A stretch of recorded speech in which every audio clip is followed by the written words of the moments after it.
Xavier, also known as Sav Souls. So this is MnM Bulacan SpeedCubing 2024 and we have 2x2 event dito and Uno got a national record of 0.77.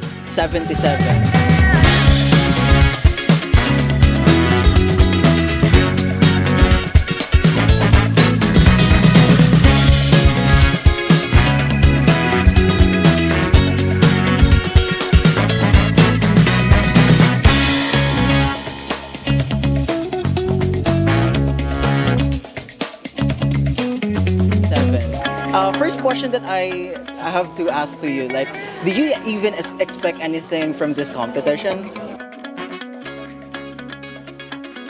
Of course, right? Yeah, like just like have fun. Have fun, yeah, that's the secret ingredient, right?